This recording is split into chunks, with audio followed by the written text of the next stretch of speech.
vous l'ai annoncé, autrement vous aurez cru en vain.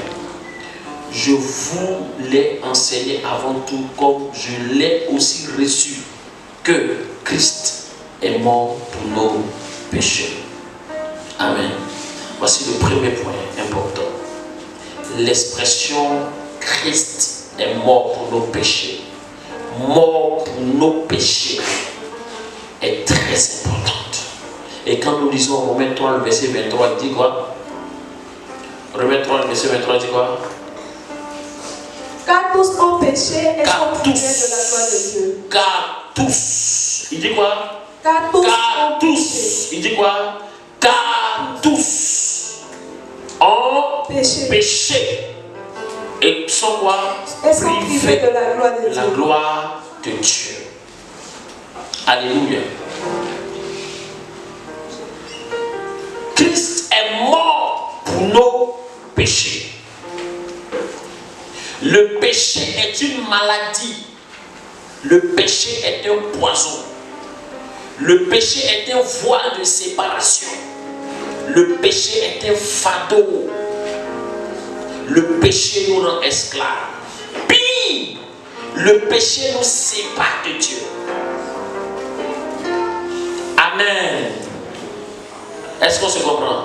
Amen. Le péché nous sépare de Dieu parce que le péché même veut dire suivre ses propres voies, marcher selon sa propre volonté. Nous avons été créés pour un but. Nous avons été créés pour répondre à un but. Nous avons été créés pour accomplir une volonté. Nous avons été créés pour être des adorateurs de Dieu vivant. Le jour où nous décidons, en tant que créatures, d'accomplir nos propres volontés, d'agir selon nos propres volontés, nous péchons. Amen. Nous péchons. Manger, c'est normal. Manger, c'est une loi de la nature. Celui qui refuse de se nourrir, il fait quoi? Il se détruit. Il pêche contre son propre corps. Parce que manger est une loi de la nature. Est-ce qu'on se comprend? Mais Dieu peut te dire, ne mange pas. Pendant 1 jour, 2 jours, 3 semaines. Dieu peut te dire, ne mange pas. Et parce que tu as reçu cette parole de la part de Dieu qui te dit, prive-toi de nourriture. Quand tu manges, manger devient à cet instant précis quoi? Un péché. Alors que manger c'est bon. Est-ce qu'on se communique? Manger est une loi de la nature. Mais dès l'instant où la parole de Dieu t'est annoncée et te demande dans un délai, dans un temps précis, ne mange pas. Quand tu manges, ça veut dire que tu décides de marcher dans tes propres voies, selon tes propres désirs, selon tes propres envies. Nous n'avons pas été créés pour dépendre de nous-mêmes, mais créés pour répondre au but pour lequel nous avons été créés et fabriqués par Dieu. Amen. Notre Créateur a un veto sur nous. Notre Créateur, nous devons dépendre de lui entièrement, totalement. Donc quand la parole de Dieu t'est révélée, t'est annoncée, et que tu ne marches pas selon elle, qu'est-ce que tu fais? Tu vis dans le péché. Et quand tu vis dans le péché, cela veut dire que tu marches dans ta propre voie. Et quand tu marches dans ta propre voie, cela veut dire que tu décides de prendre un autre chemin que le chemin de Dieu. Ce qui te sépare de Dieu. Or, si nous sommes séparés de Dieu, nous mourrons. Amen. Amen.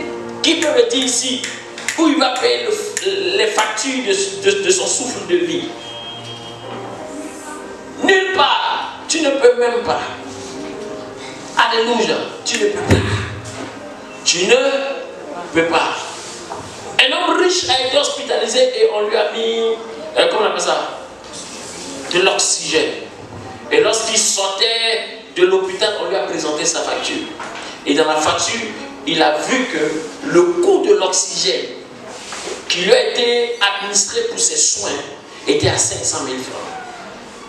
Pendant son court séjour, pendant son court moment d'hospitalisation. Et il a commencé à couler d'abondantes larmes. Et on lui demande pourquoi. Il dit, c'est pas parce que, c'est pas à cause de la facture. Mais je me rends compte que nous respirons gratuitement à l'aide de Dieu. Mais moi, pour me maintenir en vie, en quelques jours, ma facture s'élève à 500 000.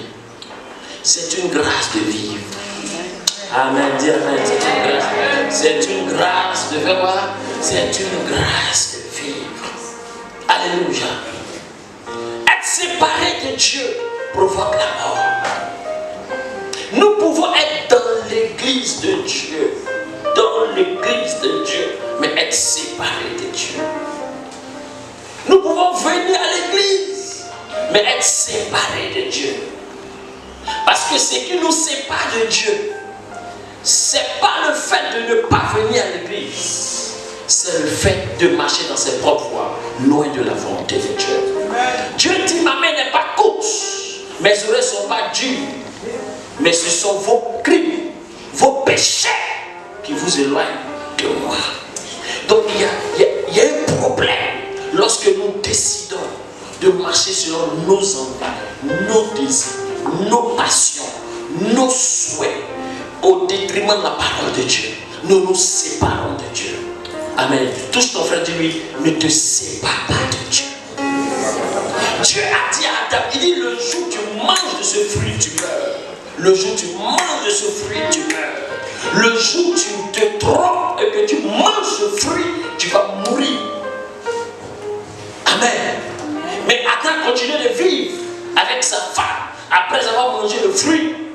Mais il n'avait pas compris la séparation. Dieu est esprit et il communie avec nous en esprit. Amen. Et il a été chassé du jardin d'Éden. La première création de Dieu. Attention. Sinon, le premier homme que Dieu a créé. Amen. C'est mieux dit comme ça. Le premier homme que Dieu a créé. Ça veut dire son premier fils. N'est-ce pas? Physique, chair, os, sang. Dans les veines. Amen. Dieu n'a pas hésité, n'est-ce pas, de le chasser de sa présence. Pourquoi? Parce qu'il a suivi la voie de Satan. Dieu n'hésitera pas de te chasser de sa présence quand tu vas épouser le péché dans ton cœur. Dieu n'a pas peur de ça. Amen. Quelque part, les gens se plaignaient. Ils disent non, on ne veut pas poser comment on appelle ça, les pagnes. On ne veut pas l'adorer, on ne veut pas l'acclamer pour le laisser entrer de façon triomphale selon les Écritures à Jérusalem. Il a dit, si vous ne le faites pas, je suis capable de susciter des pierres. Ça veut dire quoi? Si tu refuses d'accomplir la volonté de Dieu, Dieu peut susciter n'importe qui. Et quelqu'un même qui vient de naître pour accomplir sa volonté. Il tire sa louange des lèvres des apôtres. Donc Dieu ne dépend pas de toi. Il veut seulement ta bonne volonté pour faire son œuvre. Mais si tu décides de ne pas faire, il ne tiendra pas compte de toi. Est-ce qu'on se comprend? Si Dieu a chassé Adam et Ève du jardin, s'il a laissé Christ mourir à la croix à cause du péché, c'est pas toi. Dis à ton frère, c'est pas toi. Mon frère, tu vois, tu peux pas, mais c'est pas toi. Est-ce que je comprends? Ce n'est pas toi. Dieu ne t'aime pas plus que sa sainteté. Je suis désolé. Dis ça à ton frère. Dieu ne t'aime pas plus que sa sainteté. Alléluia. Je suis désolé. Gloire à Jésus. Gloire à Jésus. La question du péché est un plan prioritaire dans le programme de Dieu. Éradiquer le péché. Éradiquer le péché. Et ramener les hommes à sa volonté, à sa présence, dans sa gloire, dans sa force, dans son règne. Alléluia. Jésus dit, Satan vient, frère. Satan il arrive. Mais Satan il n'a rien à voir. Est-ce que quelqu'un peut dire ça? Est-ce que quelqu'un peut dire ça? C'est-à-dire, ce n'est pas le fait de répéter après moi.